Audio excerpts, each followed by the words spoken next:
আজ রবিবার 6 জুলাইয়ের সংবাদ নিয়ে চলে আসলাম আপনাদের মাঝে। আজকের সংবাদপত্রের শিরোনাম, ইরানের সঙ্গে দ্রুত আলোচনা চাই, আন্তর্জাতিক পরমাণু শক্তি সংস্কার আই এই একদল পরিদর্শক ইরান ছেড়েছেন।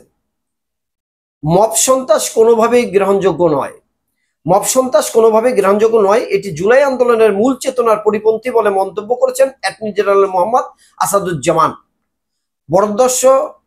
বরদাস্ত নয় ইসলাম বিরোধী কার্যকলাপ। আজ পবিত্র আশুরা। বিশ্বের বিভিন্ন দেশের মতো হিজরি সনের 10 মহরম বাংলাদেশের পালিত হয়।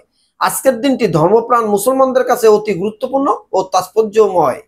এদিনে কারবালার প্রান্তরে সত্য ও ন্যায় প্রতিষ্ঠার জন্য নির্মমভাবে শাহাদাত বরণ করেন হযরত মুহাম্মদ সাল্লাল্লাহু আলাইহি ওয়াসাল্লামের প্রিয় নাতি ইমাম হুসাইন রহমতুল্লাহ। নিয়ন্ত্রণহীন মব ভায়োলেন্স, পিটিয়ে হত্যা, মারধর করে দেওয়া হয় পুলিশে, লুটপাট, হেনস্থা, জুতার মালা পরিয়ে ঘোরানোর ভিডিও সমাজ মাধ্যমে ছড়িয়ে দেওয়া সহ ঘটনা ঘটছে। ভয়ঙ্কর সব ঘটনা। এখন মর্গে নাম পরিচয়হীন 6 শহীদ। ঢাকা মেডিকেল কলেজের ঢামেক হাসপাতাল ফরেনসিক বিভাগে মর্গে এখনো রয়ে গেছে জুলাই আগস্ট গণ অভ্যুত্থানের শহীদ হওয়া 6 জনের লাশ। আওয়ামী লীগ দমন পীড়ন ছিল এজিদ বাহিনীর মতো। বিএনপির ভারপ্রাপ্ত চেয়ারম্যান তারেক রহমান বলেছেন, দেশ ছেড়ে পালিয়ে যাওয়া নিষ্ঠুর আওয়ামী লীগ নেতাদের পৈশাচিক দমন পীড়ন ছিল এজিদ বাহিনীর মতো। জাতিসংঘে বাংলাদেশ 1.5 বছরের 1,18,000 রোহিঙ্গা পালিয়ে এসেছে। লাকসামের এরশাদ শিকদার, যার রাজনীতি মানে দুর্নীতি।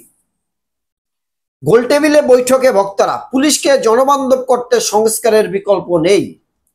রাষ্ট্র সংস্কারের নতুন সুপারিশ, যে প্রতিক্রিয়ায় ক্ষমা করতে পারবেন রাষ্ট্রপতি। অপরাজিত বাংলাদেশ। এএফসি নারী এশিয়ান কাপ বাছাই পর্বের শেষ ম্যাচ ছিল বাংলাদেশের জন্য নির্মম রক্ষার। তলানির দল বলে তুর্কমেনিস্তানকে ছোট করে দেখেনি কোচ বাটলার শিষ্যরা। বাংলা ব্লকেডের ঘোষণা, সরকারি চাকরির প্রথম ও দ্বিতীয় শ্রেণীতে বৈষম্যমূলক কোটা ব্যবস্থা বাতিল করে আগের পরিপত্র জারির দাবিতে 2024 সালের জুলাইয়ের ঘটে ছাত্র জনতার ঐতিহাসিক অভ্যুত্থান।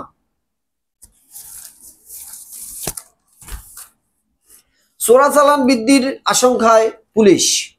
রোমাঞ্চকর চন্দ্রগিরি পাহাড়। ভরা মৌসুমেও ধরা পড়ছে না ইলিশ। নওগাঁয় মালয়েশিয়ায় তরুণী বসলেন বিয়ের পিঁড়িতে। কক্সবাজারে 4 কিশোর নিখোঁজ, তদন্তে সহযোগিতা করবে বাংলাদেশ। পঞ্চগড় সীমান্ত দিয়ে 15 জনকে পুশিন। বেসরকারি বিশ্ববিদ্যালয়ে আইন লঙ্ঘনের 50 লাখ টাকা দণ্ড। সংশোধন হচ্ছে আইন, হতে পারে 5 বছরের কারাদণ্ড। ক্যাম্পাসের জমি হতে হবে 5 একর। স্থানীয় সনদ না নিলে বন্ধ হবে বিশ্ববিদ্যালয়। ভিসি হতে শিক্ষকতার অভিজ্ঞতা থাকতে হবে 20 বছরের। নাহিদ ইসলাম বলেছেন, 3 আগস্ট নতুন বাংলাদেশের শপথ হবে। বিএনপির বিরুদ্ধে মামলা নিয়ে তীব্র উত্তেজনা। অর্থের স্বাস্থ্যের চড়া মূল্য দিচ্ছে ক্রেতা।